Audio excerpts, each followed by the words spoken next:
tardes, amados hermanos y hermanas. De nuevo el Señor me permite estar con ustedes. Soy el hermano Alexander Castellanos, siempre desde la Iglesia de Cristo en la República de El Salvador.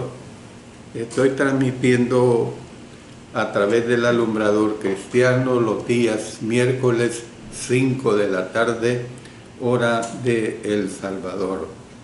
Recuerden que este día estamos estudiando la vida y ministerio de Cristo y hoy vamos a ver la lección número 126 y el tema que estamos estudiando es Dios sé propicio, que será la parte 2 y última parte. Les recuerdo que este estudio es acerca de la parábola del fariseo y el recaudador de impuestos. De manera pues que vamos a pedir la dirección de nuestro Señor para que Él nos pueda ayudar en la presentación del mensaje. Una vez más le digo, es lección 126, parte 2. Oremos.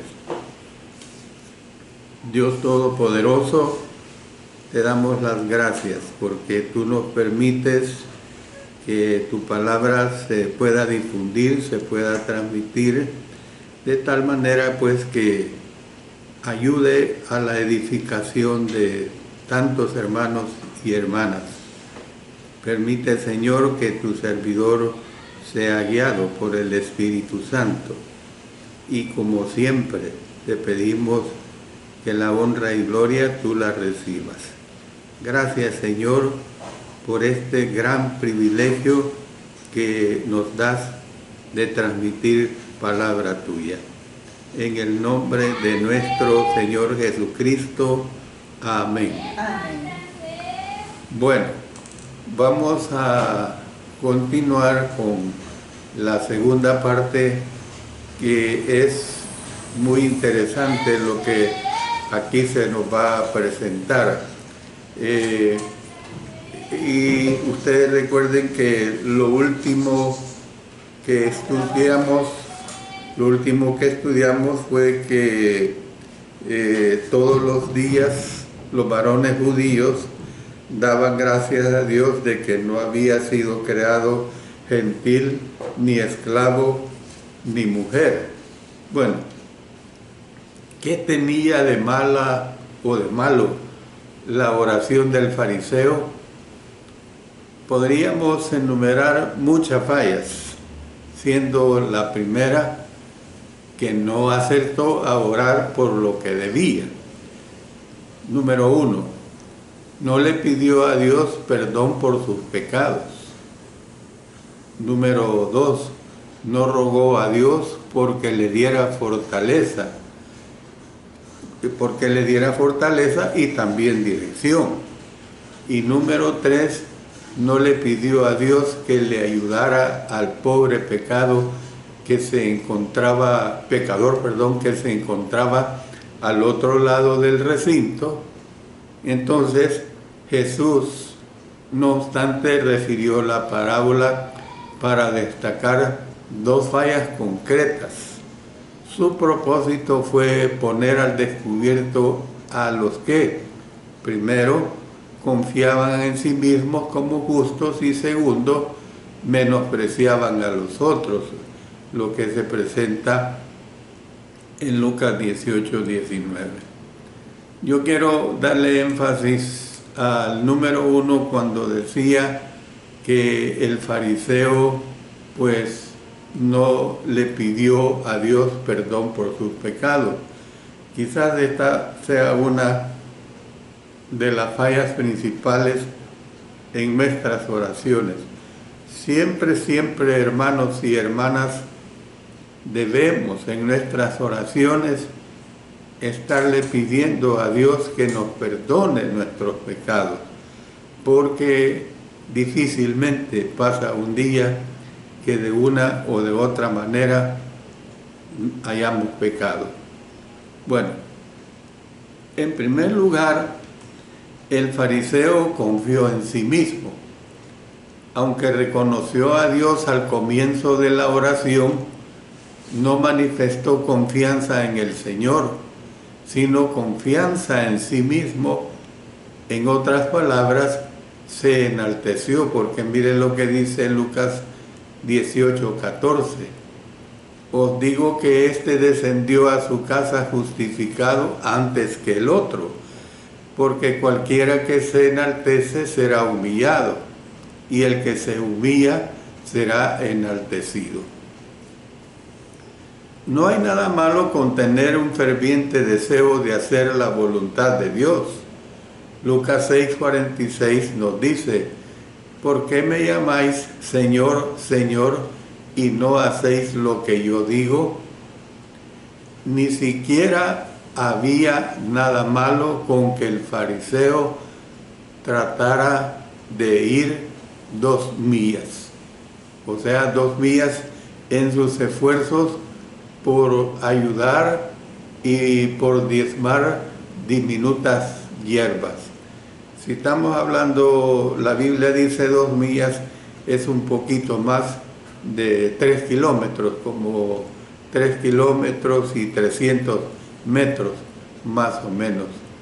Bueno, Mateo 23:23 nos dice: ay de vosotros, escribas y fariseos hipócritas, porque diezmáis la menta y el eneldo y el comino, y dejáis lo más importante de la ley, la justicia, la misericordia y la fe. Esto era necesario hacer sin dejar de hacer aquello. Lo que sí está mal, sin embargo, es que el hombre piense que sus obras ponen a Dios bajo obligación con él. Es decir, yo hago una buena obra, cualquiera que sea. Puede haber sido hoy en la mañana, puede ser después de que dé este mensaje, puede ser mañana, cualquier día.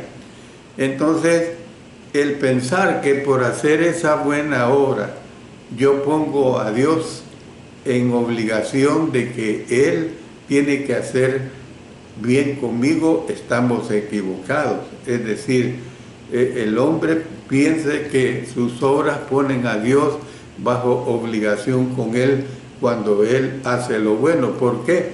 Porque Él nos dice que nosotros, como hijos e hijas de Dios, estamos llamados a hacer el bien. Recuerde este versículo de una lección anterior que leímos y que estudiamos en Lucas 17:10. Así también vosotros, cuando hayáis hecho todo lo que os ha sido ordenado, decid: siervos inútiles somos, pues lo que debíamos hacer hicimos. Entonces, si hemos de ser salvos, no podemos confiar en nosotros mismos. Nuestra confianza debe estar en el Señor. Proverbios 3:5 dice: fíate de Jehová de todo tu corazón y no te apoyes en tu propia prudencia.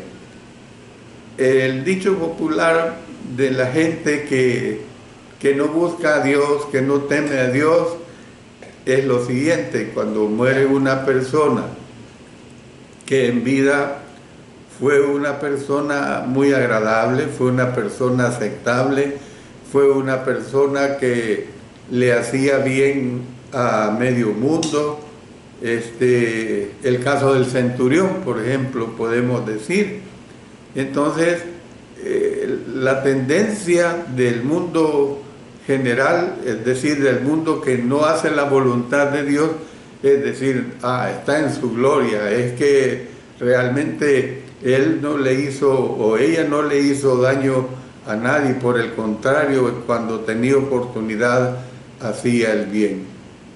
Tener ese razonamiento no es lo correcto, porque lo que tenemos que hacer es primero obedecer al Señor a través de nuestro arrepentimiento, nuestra confesión de fe, nuestro bautismo y ser fiel hasta la muerte. Y por supuesto que como cristianos y cristianas estamos llamados a hacer el bien continuamente, ya sea a nuestros hermanos en la fe o a cualquier persona. Esa es la realidad, pues. La segunda gran falla de la oración del fariseo es que él menospreció a los otros. Mire lo que dice el verso 9 de Lucas 18. Dice: a unos que confiaban en sí mismos como justos y menospreciaban a los otros, dijo también esta parábola. Dijo, Lucas 19:11, Dios, te doy gracias porque no soy como los otros hombres. De acuerdo con la Biblia griega interlineal, esto es lo que textualmente dijo: te doy gracias porque no soy como el resto de los hombres. En otras palabras, lo que estaba expresando, lo que podríamos decir, pues, estoy yo y están mis iguales fariseos. Y luego me lo imagino torciendo levemente el labio superior, como quien dice, está el resto, pero yo soy yo y yo hago lo bueno. Podemos reconocer como un hecho que este fariseo tenía normas morales más elevadas que otras personas. No hay duda de que se esforzaba más que otros en el cumplimiento de las exigencias de la ley. No obstante, en comparación con el Señor, quien oraba, él no era nada. No hay justo ni aun uno, dice él en Romanos 3:10. Hay otra ilustración que se puede poner en este caso, pero podemos decir lo siguiente, hermanos, que asimismo puede que uno sea superior a otro en lo moral y en lo religioso, porque eso es fácil el poderlo ver en las personas. Pero todos nosotros, en comparación con el Dios del universo, somos como nada. Esa es la realidad.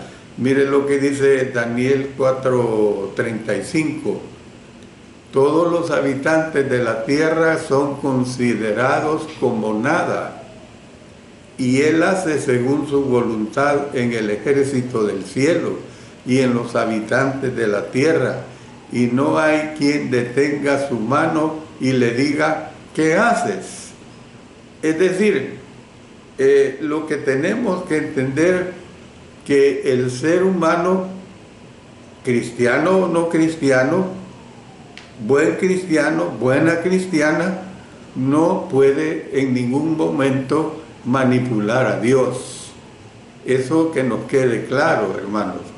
Qué insensato es, por lo tanto, que algunos de nosotros menosprecie a otros. O sea, que tengamos esa actitud del menosprecio hacia los demás. O hace aquella actitud, primero yo, después yo y por último yo.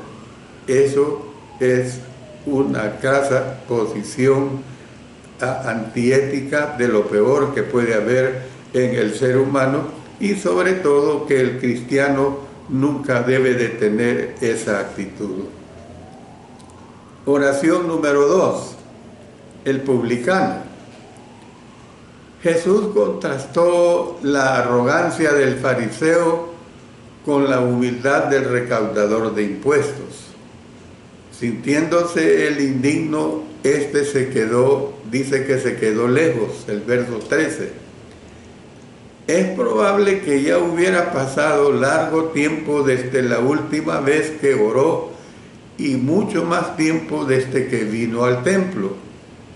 Y dice la Escritura que no quería ni aún alzar los ojos al cielo. Ahí lo dice el versículo 13. La gente a veces elevaba la mirada al cielo cuando oraba. Por ejemplo, si leemos del Salmo 123, versículos 1 y 2. A ti alcé mis ojos, a ti que habitas en los cielos, he aquí como los ojos de los siervos miran a la mano de sus señores, y como los ojos de la sierva a la mano de su señora, así nuestros ojos miran a Jehová nuestro Dios, hasta que tenga misericordia de nosotros. Pero no así el recaudador de impuestos, que debajo de la carga de su pecado mantenía baja su cabeza, o sea, cabizbaja, podemos decir, su cabeza. Usted sabe bien que se acostumbra a orar con la cabeza inclinada y los ojos cerrados en los servicios en público, y aún estando en privado tomamos esa actitud. Puede que esta costumbre se origine, a lo mejor, no quiero decir que así sea, en el ejemplo del publicano de Lucas 18. Claro, es escriturario orar con los ojos también abiertos. Usted va en un bus y va, incluso ni siquiera va en un asiento, sino que va parado, y usted puede ir orando, no necesariamente con los ojos cerrados. En cualquier situación en la que usted esté, usted puede orar al Señor, y el Señor, siempre y cuando tenga usted la actitud correcta, va a tomar cuenta su oración.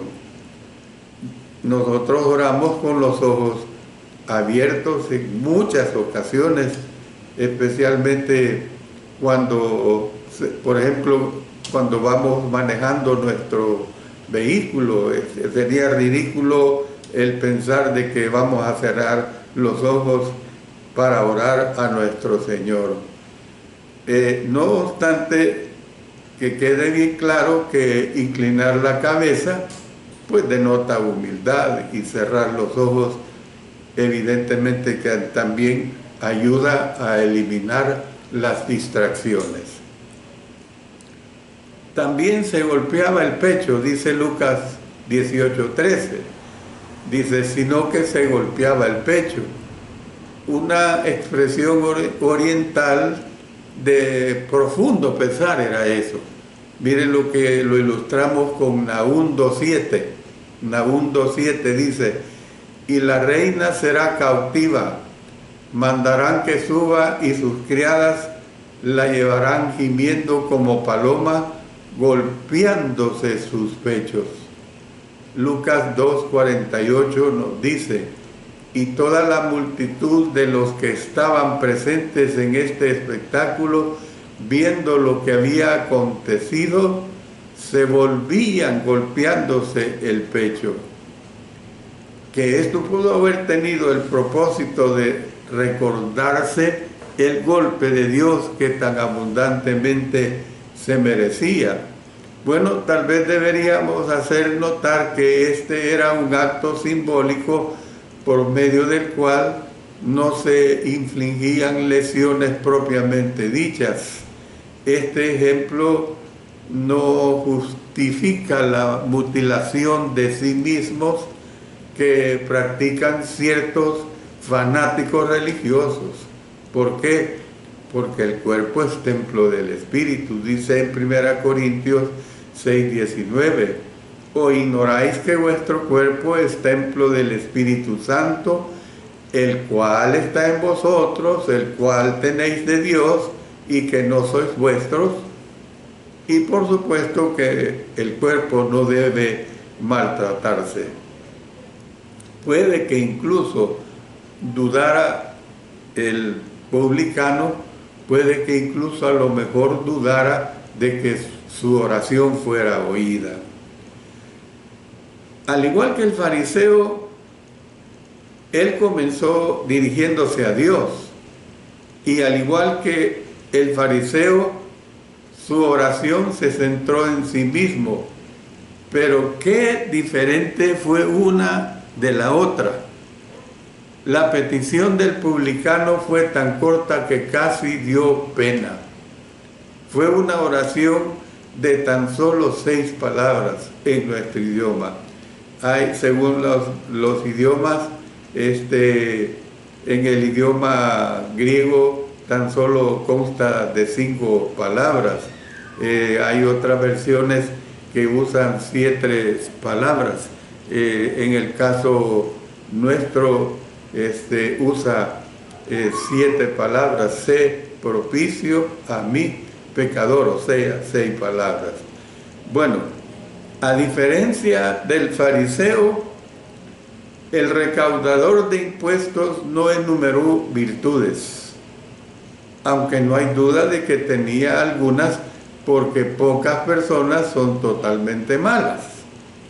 Antes él reconoció libremente su pecaminosidad, confesó que era pecador sin poner excusa alguna. Bueno, mire, le pongo un ejemplo. Se habla de que en cierta ocasión en una iglesia de Cristo, una mujer pasó al frente arrepentida de sus pecados, y oiga la palabra arrepentida entre comillas, pero se dice que esta mujer le susurró a los oídos del predicador y le dijo de esta manera: pero todo es culpa de ella, y señaló a la mujer que estaba sentada en la audiencia. O sea, ¿ustedes creen que esta mujer estaba pasando con una actitud correcta de arrepentimiento cuando le estaba diciendo al predicador, pero todo es culpa de ella? ¿Ve? ¿Por qué no mejor llegó donde ella primero, le pide perdón y después pasa al frente y reconoce pues su pecado? En realidad hizo más que solo reconocer que era una pecadora, pero su actitud no fue la correcta. En el texto del idioma griego, a la palabra pecador le precede el artículo definido él. Esto es algo que refleja la versión, una de las versiones dice: Dios, ten misericordia de mí, el pecador. Dios, ten misericordia de mí, el pecador. Este recaudador de impuestos se consideraba a sí mismo la personificación del pecado, el más grande de todos los pecadores. Él se habría identificado con el apóstol Pablo, que se refirió a sí mismo como el primero de los pecadores. Y se lo recuerdo lo que dice en 1 Timoteo 1:15, palabra fiel y digna de ser recibida por todos, que Cristo Jesús vino al mundo para salvar a los pecadores, de los cuales yo soy el primero. Esto lo presenta claramente el apóstol Pablo. Dice que la versión del rey Santiago, en lugar de decir el primero, dice yo soy el mayor de los pecadores. O sea, una u otra palabra le dan énfasis a la situación de considerarse con humildad, por supuesto, como el peor de los pecadores. No le alivió el hecho de que todos los hombres son pecadores. Romanos 3:23 nos dice: por cuanto todos pecaron y están destituidos de la gloria de Dios. No hizo intento alguno por encontrar a alguien que fuera más pecador que él y con el cual pudiera compararse. Ni siquiera oró como oraríamos nosotros, diciendo: gracias porque no soy como este fariseo que se jacta de su justicia. como estaba ante la presencia de un Dios santo, él se sintió un caso perdido, un caso impotente, un caso, como por decirlo, destruido. Y esta es la realidad que nosotros debemos de entender cuando oramos a Dios. Tenemos que realmente entender que dependemos de la misericordia de nuestro Dios.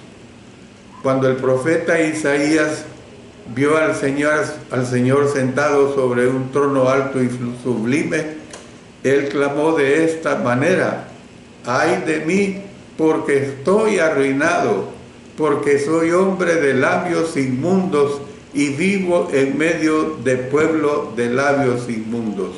Esto lo describe Isaías en el capítulo 6, versículos 1 y 5.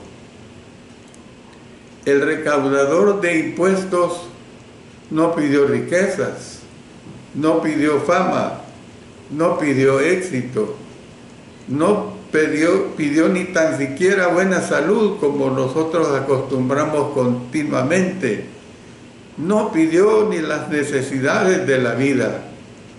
Antes pidió misericordia. Dios, ten misericordia, dice otra de las versiones. La palabra griega que normalmente se traduce por misericordia no se usa en la frase que se traduce por ten misericordia.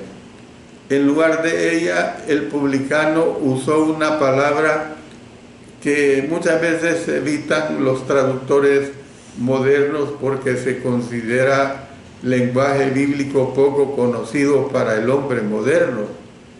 Usó una forma de la palabra que a menudo se traduce por propiciar. Es decir,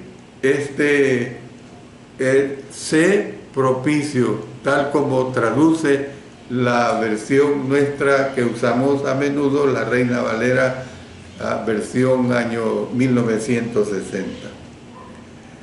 Propiciar es un término del idioma latín que significa básicamente aplacar.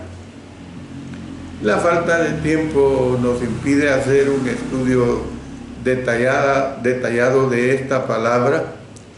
Sin embargo, debemos entender que es una palabra en la cual se encierra el concepto bíblico de expiación, el concepto de limpieza, el concepto que estamos estudiando en el libro del Levítico.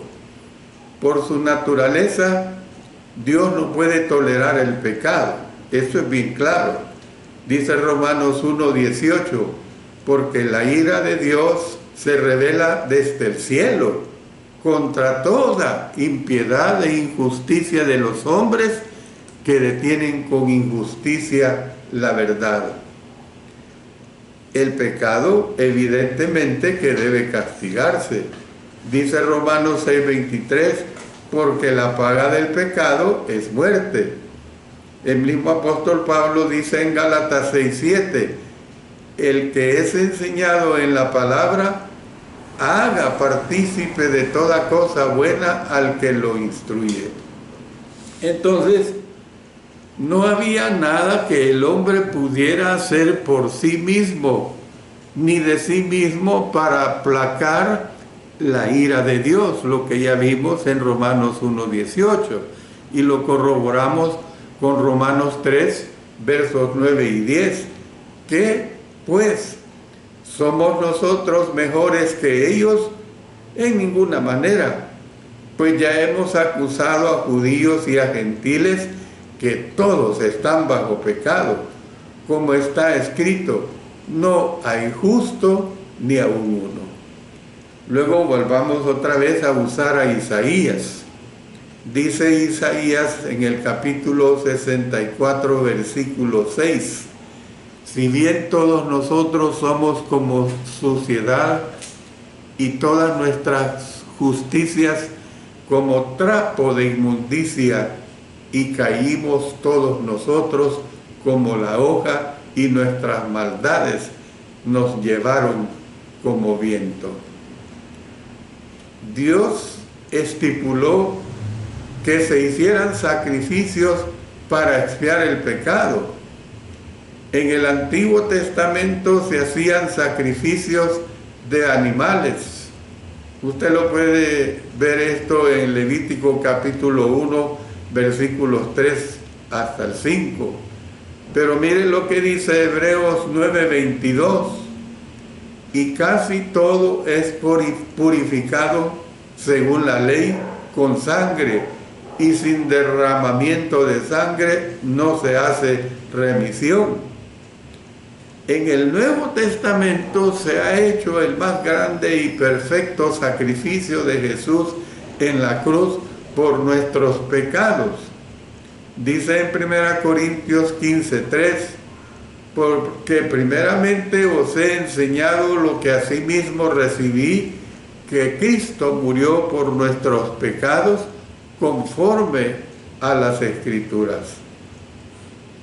Se ha insinuado que la terminología que usó el recaudador de impuestos pudo habérsele ocurrido porque estaba presente en el templo en el momento cuando se hacía el sacrificio de animales por los pecados del pueblo. De todos modos, el uso que hace de la palabra propiciar demuestra que reconocía que el pecado puede llegar a ser sobremanera pecaminoso. Mire lo que nos dice Romanos 7:13. Luego, lo que es bueno vino a ser muerte para mí, en ninguna manera, sino que el pecado, para mostrarse pecado, produjo en mí la muerte por medio de lo que es bueno, a fin de que por el mandamiento del pecado llegase a ser sobremanera pecaminoso. Y entonces estoy diciendo pues que se ha insinuado que la terminología que usó el recaudador de impuestos pudo habérsele ocurrido porque estaba presente en el templo en el momento cuando se hacía el sacrificio de animales por el pecado del pueblo y que tenía una urgente necesidad de ser perdonado. Cargado por el peso de culpa bajo el cual se encontraba. Mire lo que dice Salmos 40:12. Porque me han rodeado males sin número, me han alcanzado mis maldades y no puedo levantar la vista. Se han aumentado más que los cabellos de mi cabeza y mi corazón de falla. Clamó pues por alivio diciendo: Dios, sé propicio a mi pecador. Entonces, hermanos y hermanas, todos pecamos y estamos destituidos de la gloria de Dios. Si decimos que no hemos pecado, le hacemos a Él mentiroso y su palabra no está en nosotros. 1 Juan 1:10. Todos merecemos la muerte, esto es, estar separados de Dios por la eternidad. En Romanos 6:23 dice, porque la paga del pecado es la muerte. En Apocalipsis 20:14 nos dice, y la muerte y el Hades fueron lanzados al lago de fuego. Esta es la muerte segunda. Cuando el haz de luz de la santidad de Dios nos pone, hermanos y hermanas, al descubierto, lo más que podemos hacer es clamar por misericordia, diciendo: Dios, sé propicio a nosotros pecadores. Bueno, hay dos posibilidades después de todo lo que hemos venido estudiando que quiero que tomemos muy en cuenta. Cuando Jesús concluyó, Él habló con autoridad diciendo: os digo, ahí lo dice en el verso 14, os digo como el que puede ver el corazón del hombre, os digo como el que conoce la mente de Dios. ¿Cuál fue la posibilidad número uno? El fariseo. Cristo comenzó describiendo al fariseo como el hombre más notable desde el punto de vista de la comunidad, pero terminó invirtiendo el orden. Os digo que este, o sea, el recaudador de impuestos, descendió a casa justificado antes que el otro.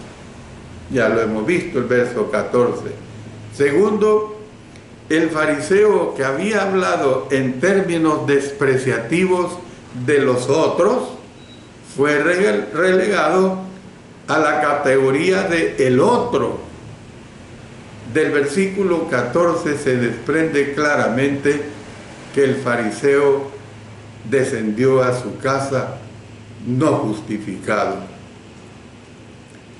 Es probable que el fariseo saliera del templo en el mismo estado de satisfacción consigo mismo en que se encontraba cuando llegó, sin darse cuenta que la suya había sido una oración en la que no hubo oración.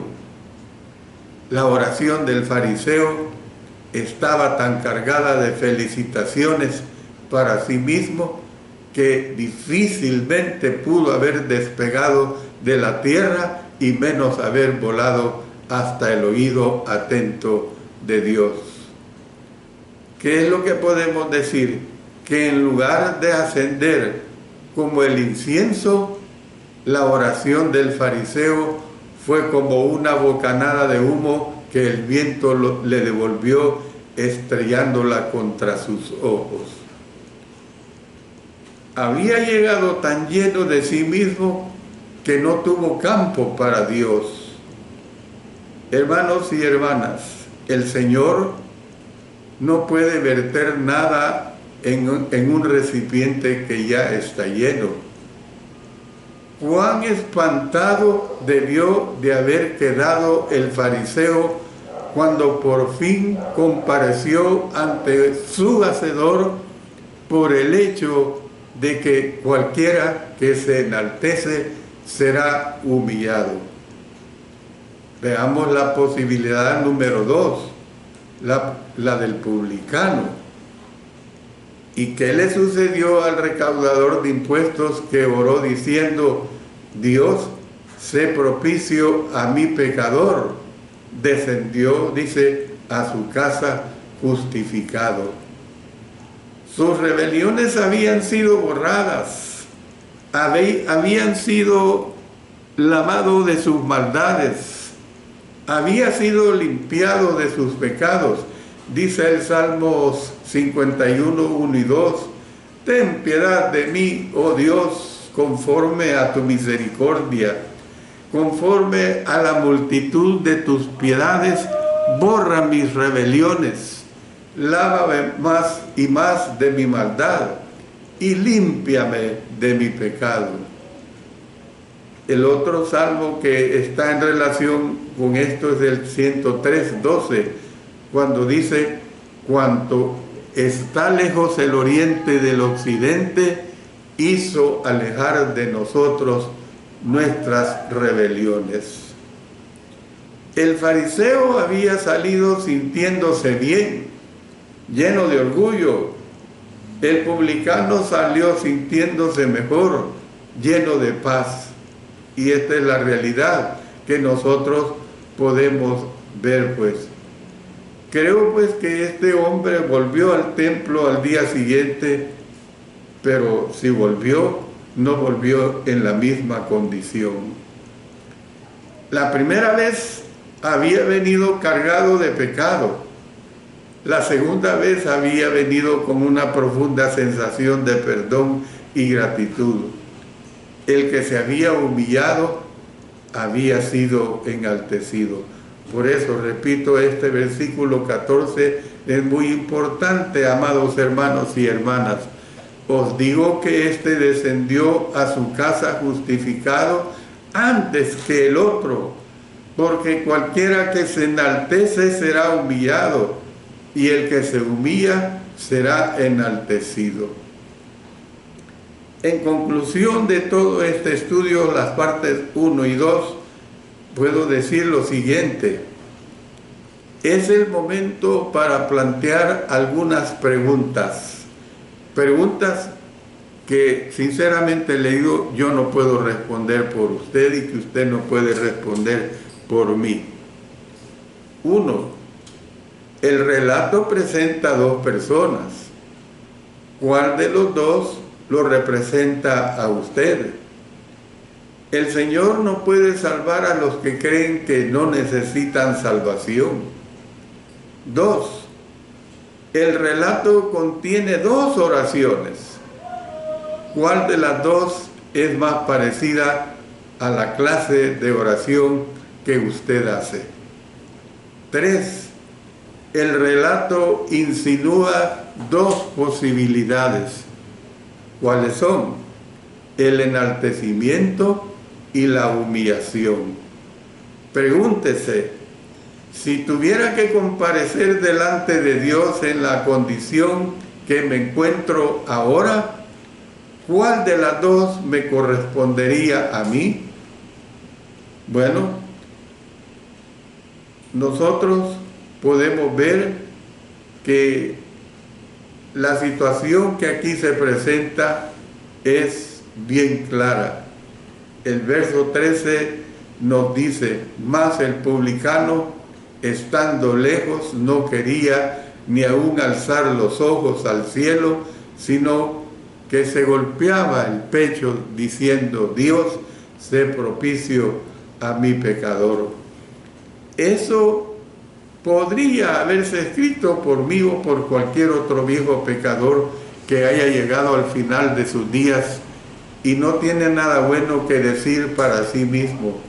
Lucas 8:13, hermanos y hermanas, no fue escrito solamente para estos dos hombres, ni mucho menos para el fariseo. Lucas 13 fue escrito para usted y para mí también, hermanos.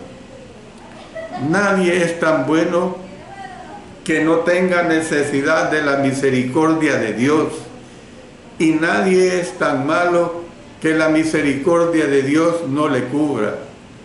Si usted necesita responder a la invitación del Señor, venga ahora y abandónese a su misericordia. Dios, sé propicio a mi pecador. Por eso yo le digo a usted, hermano y hermana, si usted tiene la oportunidad de presentar este mensaje a algún amigo, alguna amiga, a su pariente cercano que vive con usted o quien sea, será aconsejable que informe a cualquiera de ellos de lo que Dios requiere de los que todavía no son cristianos. Marcos 16, 15 y 16 dice, y les dijo, id por todo el mundo y predicad el evangelio a toda criatura. El que creyere y fuere bautizado será salvo, mas el que no creyere será condenado. O también si usted conoce de algún hermano o hermana de que ha abandonado el camino del Señor, se requiere que tome en cuenta lo que dice Hechos 8:22. Arrepiéntete, pues, de esta tu maldad y ruega a Dios si quizás te sea perdonado el pensamiento de tu corazón. Este es el mensaje del Señor, hermanos. Este es el mensaje que nosotros debemos de tomar en cuenta y siempre tener la actitud en mente y corazón, Dios, sé propicio a mi pecador. Como siempre, les invito todos los miércoles, 5 de la tarde, hora de El Salvador, a escuchar estos mensajes. Y como siempre, les pido que sean tan gentiles, tan amables, en compartir estos mensajes con la hermandad en general, con la iglesia. Nada cuesta, hermanos, porque es palabra que la iglesia necesita. Vamos a terminar, pues, como siempre, dando gracias a Dios por el mensaje que Él me ha permitido presentar. Oremos. Señor Dios Todopoderoso, te damos gracias porque tú eres el principal y el que siempre sos honrado y glorificado. Y ayúdanos, Señor, a tener la mejor actitud en nuestras oraciones, que reconozcamos nuestra sinceridad, nuestra humillación ante ti, que reconozcamos nuestra dependencia de ti, porque todo, como hijos e hijas tuyas, es porque tú así lo permites en nosotros. Gracias, Señor, por ello, en el poderoso nombre de nuestro Señor Jesucristo. Amén. Amén.